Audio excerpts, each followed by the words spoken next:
اس طرح تو صوبہ نہیں بن سکتا جس طرح ہم اس طرح تو اچھا شیشہ توڑ کے بن جائے گا اس طرح تو کوئی کسی کو میں آپ سے بات یہ کر رہا ہوں کہ دیکھیے یہاں اگر جو لوگ آپ کے خیال میں پیپلز پارٹی اپنی جاگیر اتنی ہنسی خوشی دے دی کہ اتنی ہنسی خوشی آپ مانگ رہے ہیں؟ کہاں کی جاگیر ہے؟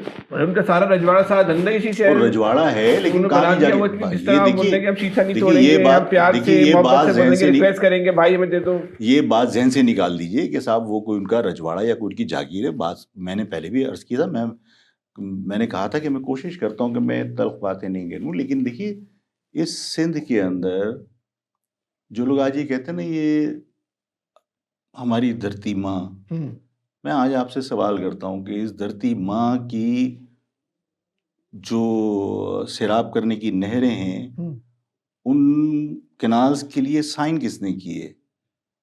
کسی مہاجر نے کیے تھے؟ دھرتی ماں صرف آفاق کے لیے جو ہے وہ مطلب اس لفظ کا استعمال ہو سکتا ہے کہ آفاق اگر حقوق کی بات کرے تو دھرتی ماں کے خلاف بات ہو رہی. یہ کنال کے اوپر دستخط کر کے ہم آئے تھے کیا؟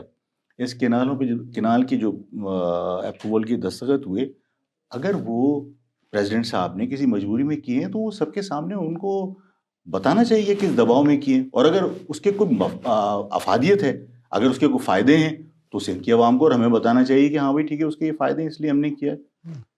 تو ان معاملات کے اندر یہ دعوے ہی ہیں صرف. ماضی میں بھی میں نے کوٹ کیا تھا کہ کھوڑو صاحب کی کتاب کے اندر باقاعدہ لکھا ہوا ہے کہ یہاں کی تو جائیدادیں جو ہے وہ ہندوؤں کے پاس گروی تھی، اور قائد اعظم کے ساتھ باقاعدہ اس بات کا وعدہ لیا گیا تھا کہ ہم صوبائی اسمبلی کے اندر اگر آپ کو ووٹ دیتے ہیں، DM سید صاحب نے کہا تھا، تو ظاہر ہے اس کے بعد ہماری جائیدادیں جو ہے وہ جو ہندوؤں کے پاس گروی رکھی ہیں وہ آپ واپس کریں گے. تو واپس کی اس وقت تک کہاں آزاد تھا سندھ؟ مطلب رجواڑا بنا تو ہمارے پاکستان بننے کے بعد بنا نا، کہ ہم نے پاکستان بنایا تو رجواڑا بن گیا نا. تو جب پاکستان بنا سکتے ہیں تو باقی بھی چیزیں حاصل کر سکتے ہیں.